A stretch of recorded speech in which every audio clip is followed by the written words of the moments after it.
తెలంగాణలో 42% BC reservation కోసం నెత్తివిరుస్తున్న వాదనలు. అన్ని పార్టీలు సహకారం అవసరం. తెలంగాణలో బీసీ రిజర్వేషన్ 42% పెంపు చర్చ కొత్త మలుపు తిరిగింది. రాష్ట్రంలోని అన్ని పార్టీలు ఈ అంశంపై సహకారం చూపే వరకు బీసీ సంఘాలు ఆందోళన కొనసాగిస్తాయని నాయకులు స్పష్టం చేశారు. తెలంగాణ హైకోర్టు నిర్ణయంతో బీసీలకు 42% రిజర్వేషన్లు కల్పించాల్సిన బాధ్యత రాష్ట్ర ప్రభుత్వంపై పడింది. ఇది కొన్ని వారాలుగా రాజకీయ మరియు సామాజిక వర్గాల్లో చర్చను ఉల్లేఖించింది. బీసీ సంఘాలు ప్రతి నగరంలో, ప్రతి జిల్లాలో సమస్యను ప్రజలకు తెలియజేస్తూ నిరసనలు జరుపుతున్నాయి. కాంగ్రెస్, బీజేపీ, బీఆర్ఎస్ లాంటి ప్రధాన పార్టీలు ఈ అంశంపై సహకారానికి సిద్ధమని ప్రకటించాయి. పార్టీ నేతలు చెబుతున్నారు, బీసీల హక్కులపై రాజకీయాలు కాకుండా రాష్ట్రంలో న్యాయవంతమైన పరిష్కారం కావాలి అన్నారు. బీసీ సంఘాలు సీఎం మరియు ఇతర రాజకీయ నేతలపై నిరంతరంగా ఒత్తిడి ఉంచుతున్నాయి. వారిలో నాయకులు చెబుతున్నారు, రాష్ట్రంలోని అన్ని పార్టీలు బీసీల రిజర్వేషన్ కోసం ఒకే మంత్రిలో కట్టుబడి ఉండాలి. 42% సత్తా కల్పించే వరకు పోరాటం ఆపమని స్పష్టం చేశారు. తెలంగాణ ప్రభుత్వం బీసీ రిజర్వేషన్ పెంపుపై శాంతియుత చర్చకు సిద్ధమని ప్రకటించింది. అలాగే రాష్ట్రం, కేంద్రం సహకారంతో 42% రిజర్వేషన్ అమలు పథకాన్ని సిద్ధం చేస్తున్నట్లు అధికారులు చెప్పారు. రాజకీయ విశ్లేషకులు చెబుతున్నారు, బీసీ రిజర్వేషన్ సమస్య ఇప్పుడు రాజకీయ వర్గాల్లో ప్రధాన అంశంగా మారింది. ఎన్నికల దృష్ట్యా అన్ని పార్టీలు సమస్యను నెమ్మదిగా పరిష్కరించాలని చూస్తున్నాయి. వీరిలా కూడా చెప్పారు, బీసీ సంఘాల ఒత్తిడితో ప్రభుత్వం త్వరగా చర్యలు తీసుకోవాల్సి ఉంది. ప్రజలు, విద్యార్థులు, ఉద్యోగులు ఈ సమస్యపై గంభీరమైన ఆసక్తి చూపుతున్నారు. వారిలో చాలా మంది చెబుతున్నారు, రాజకీయుల కోసం బీసీల హక్కులను అడ్డుకోవడం తగదు. 42% రిజర్వేషన్ త్వరగా అమలు చేయాలి అన్నారు. సాంప్రదాయకంగా బీసీ సంఘాలు నిరసనలు, ర్యాలీలు నిర్వహిస్తూ తమ హక్కులను డిమాండ్ చేస్తున్నారు. నేతలు చెబుతున్నారు, పార్టీలు, ప్రభుత్వం, బీసీ సంఘాలు కలిసి ఒక సమగ్ర పరిష్కారం కోసం పనిచేయాలి. 42% రిజర్వేషన్ అమలు వరకు పోరాటం కొనసాగుతుందని స్పష్టం చేశారు. హైదరాబాద్, వరంగల్, నిజామాబాద్, మహబూబానగర్, ఖమ్మం వంటి జిల్లాల్లో బీసీ సంఘాల పోరాట కార్యక్రమాలు కొనసాగుతున్నాయి. ప్రజలతో పాటు విద్యార్థి సంఘాలు, ఉద్యోగ సంఘాలు కూడా తమ మద్దతు ప్రకటిస్తున్నాయి. రాష్ట్రంలో అన్ని పార్టీలు, బీసీ సంఘాలు కలిసి 42% రిజర్వేషన్ అమలు పథకాన్ని రూపొందిస్తే సమస్యకు ఒక శాంతియుత పరిష్కారం దొరకవచ్చు. అంతకన్నా ముఖ్యంగా రాజకీయ ప్రయోజనాల కంటే సామాజిక న్యాయం ముందుగా ఉండాలని విశ్లేషకులు సూచిస్తున్నారు. మొత్తానికి తెలంగాణలో 42% రిజర్వేషన్ కోసం ఉద్యమం కొనసాగుతోంది. అన్ని పార్టీలు సహకారం చూపడం, ప్రభుత్వ సమగ్ర చర్యలు తీసుకోవడం ద్వారా మాత్రమే సమస్య శాంతియుతంగా పరిష్కరించబడుతోంది.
తెలంగాణలో గ్రూప్ 2 అభ్యర్థులకు నియామక పత్రాలు అందింపు, ఉద్యోగ వేతనాల్లో కొత్త విధానాలపై చర్చ.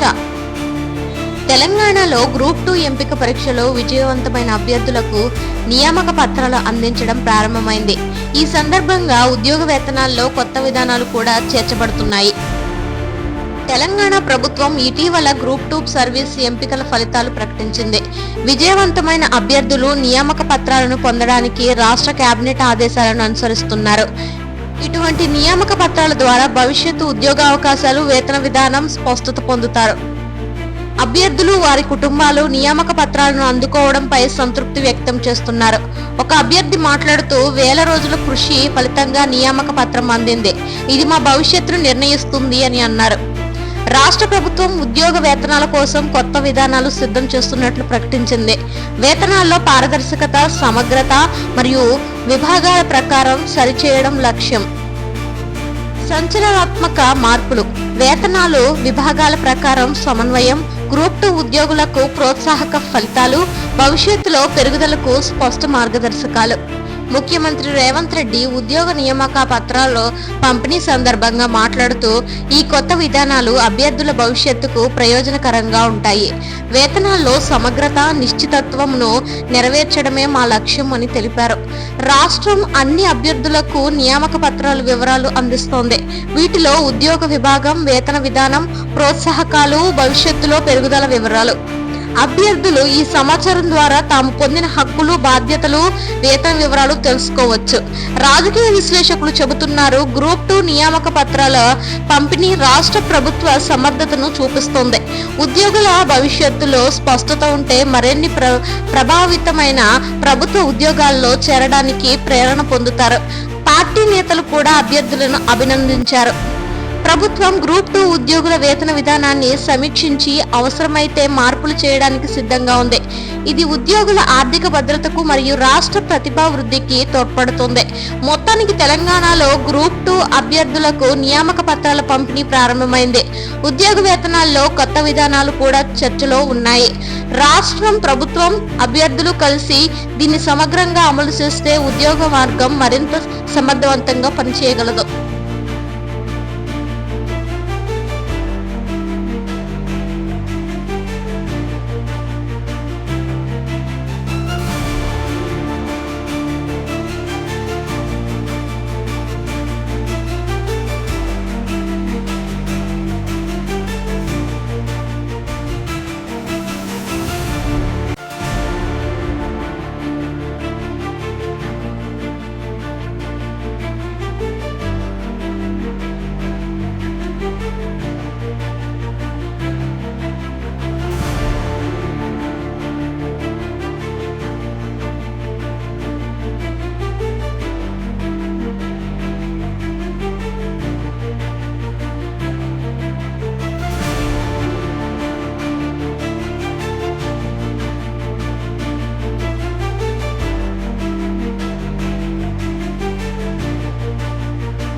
ముఖ్య కర్తాదారులు, విభాగాధిపతులు పనితీరుపై సీఎం అసంతృప్తి.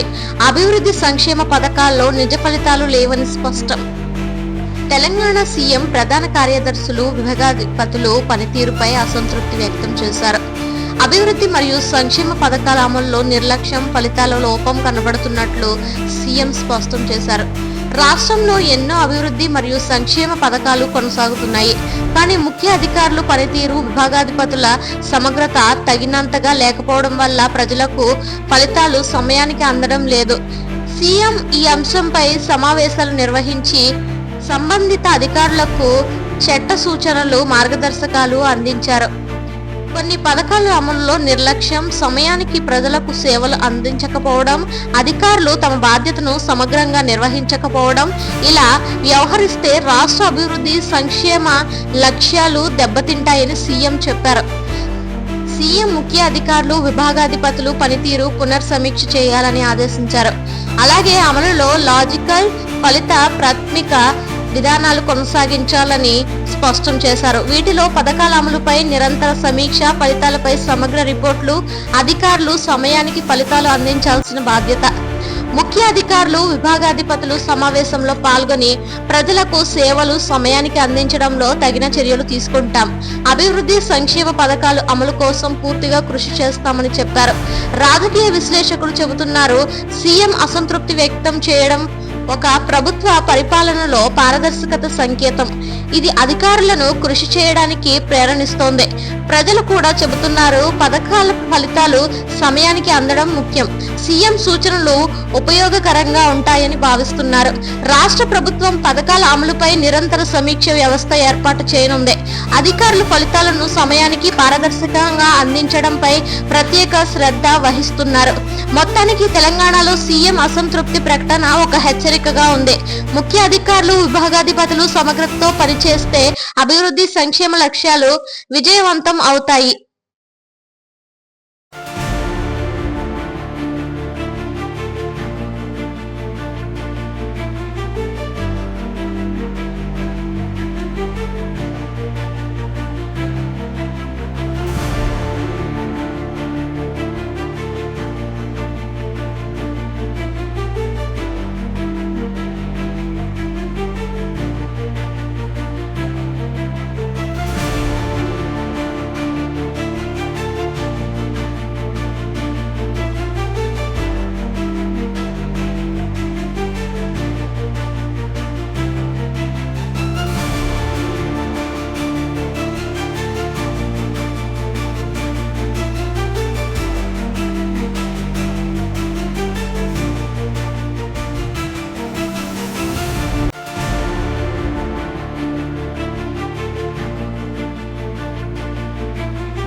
ఏపీలో ఉద్యోగాల బకాయింపులపై చర్చలు. చంద్రబాబు జమ ప్రకటన నవంబర్ 1 నుండి అమలు. ఆంధ్రప్రదేశ్లో ఉద్యోగుల బకాయింపులపై ముఖ్య చర్చ జరుగుతుంది. సీఎం చంద్రబాబు నిర్ణయం ప్రకారం ఉద్యోగుల బకాయింపుల జమ ప్రక్రియ నవంబర్ 1 నుండి ప్రారంభమవుతుందని ప్రకటించారు. రాష్ట్రంలో అనేక ఉద్యోగుల వేతనాలు, బాధ్యతలు ఇంకా బకాయింపులుగా ఉన్నాయి. వీటిని చెల్లించడం కోసం ప్రభుత్వం సమగ్ర ప్రణాళిక రూపొందించింది. ఈ నిర్ణయం ఉద్యోగులకు ఆర్థిక భద్రతను అందించడానికి తీసుకోవడం జరిగింది.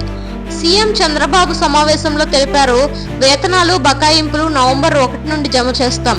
అన్ని శాఖలు, విభాగాలు సమన్వయం చేయాలి. ప్రజలకు సేవలో ఏ రకాల అడ్డంకులు ఉండకూడదని చెప్పారు. ఉద్యోగులు ఈ నిర్ణయాన్ని సంతోషంగా స్వీకరించారు.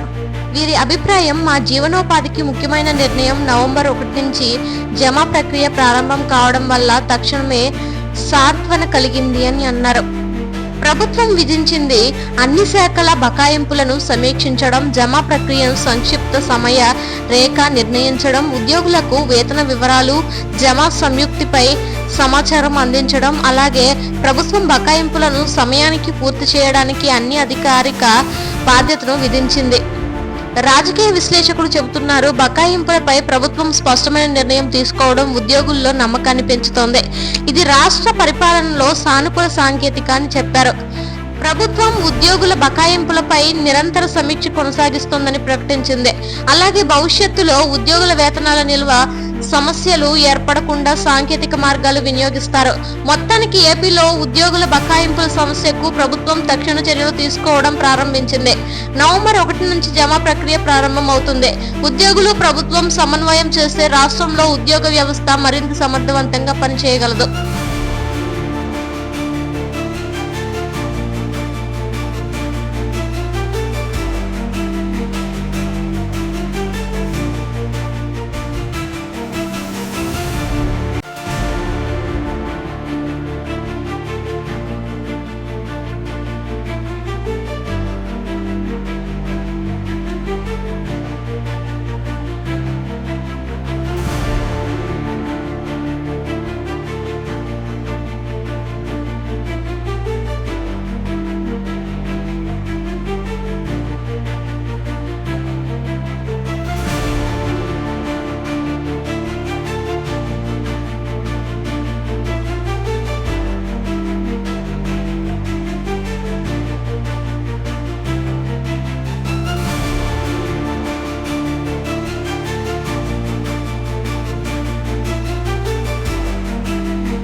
రేపటి నుంచి ఆస్ట్రేలియాకు ప్రయాణం. లోకేష్ పర్యటనలో ఏపీకి పెట్టుబడులు ఆకర్షణ, మంత్రుల అవగాహన. రేపు ఆంధ్రప్రదేశ్ నుంచి మంత్రి లోకేష్ ఆస్ట్రేలియా పర్యటనకు వెళ్తున్నారు. ఆ పర్యటనలో ఏపీలో పెట్టుబడులను ఆకర్షించడానికి నూతన పథకాలను వివరిస్తూ మంత్రులు కూడా సన్నద్ధం అవుతున్నారు. ఆస్ట్రేలియాలోని వ్యాపార వర్గాలతో సమావేశాలు, పెట్టుబడి అవకాశాల ప్రదర్శన లోకేష్ పర్యటనలో ముఖ్య కార్యక్రమాలు. ఈ పర్యటన ద్వారా రాష్ట్రానికి నూతన పరిశ్రమలు, ఉద్యోగ అవకాశాలు, ఆర్థిక వృద్ధి కలిగే అవకాశం ఉందని అధికారులు పేర్కొన్నారు. ఆస్ట్రేలియా వ్యాపార వర్గాలను ఏపీకి పెట్టుబడులు సరిచేయడానికి ఆహ్వానించడం, నూతన పథకాలు, పెట్టుబడి అవకాశాలు వివరించడం, మంత్రులతో కలిసి సంఘీకృషి ప్రభుత్వ విధానాలు పరిచయం చేయడం. పర్యటనకు వెళ్లే ముందు మంత్రులు పెట్టుబడుల ఆకర్షణ విధానాలు, నూతన పథకాల భవిష్యత్తు వ్యూహాలు పై అవగాహన తీసుకున్నారు.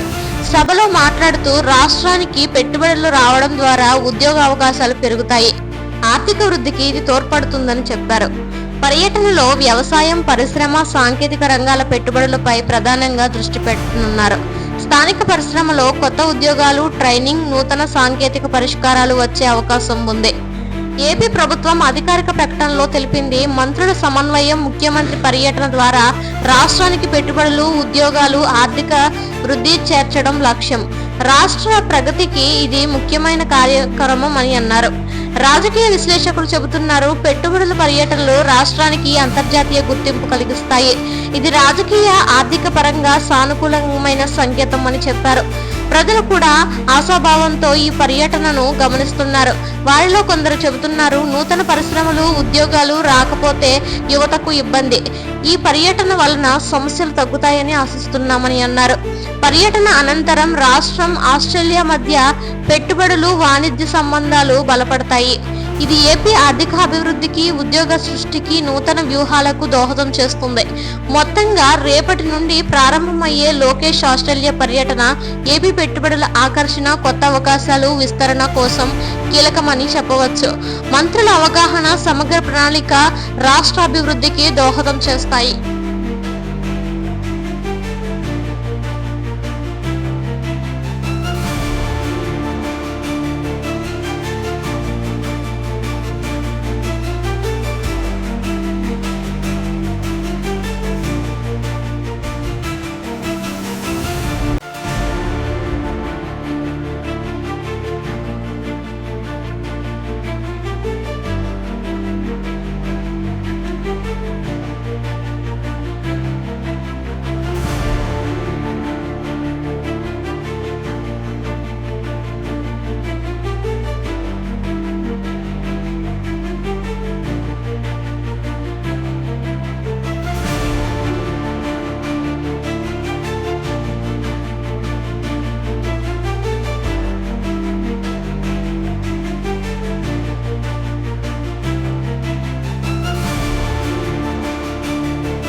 సైన్యం అమ్ముల పాదులో మోపిన బ్రహ్మ శిక్షణ, పాకిస్తాన్ దుష్ప్రవర్తనలకు సమయానికి ప్రత్యుత్తరం.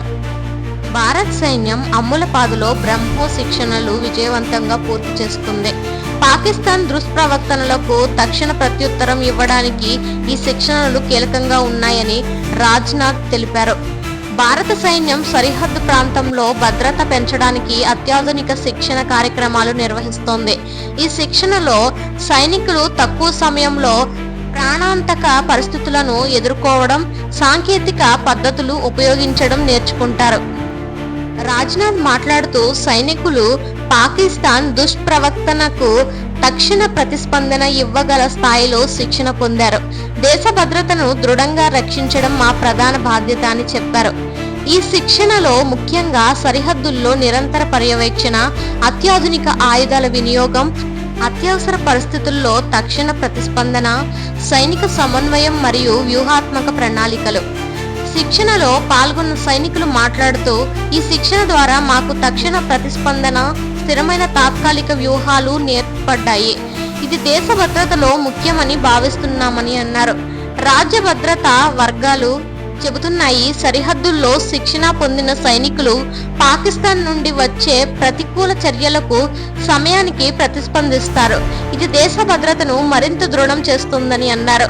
భవిష్యత్తులో భారత్ సైన్యం మరిన్ని అత్యాధునిక శిక్షణ కార్యక్రమాలు, సాంకేతిక పద్ధతులు, రియల్ టైం మానిటరింగ్, సరిహద్దుల్లో స్థిరమైన పర్యవేక్షణ చేస్తూ దేశ భద్రతను మరింత బలోపేతం చేస్తుంది. మొత్తానికి సైన్యం అమ్ముల పాదులో బ్రహ్మో శిక్షను పూర్తి చేసుకోవడం పాకిస్తాన్ దుష్ప్రవర్తనలకు సమయానికి సమర్థ ప్రతిస్పందన అందించడానికి కీలకం. రాజ్నాథ్ ప్రకటన ద్వారా దేశ ప్రజలకు భద్రతపై అందించిన నమ్మకం గట్టిగానే నిలుస్తోంది.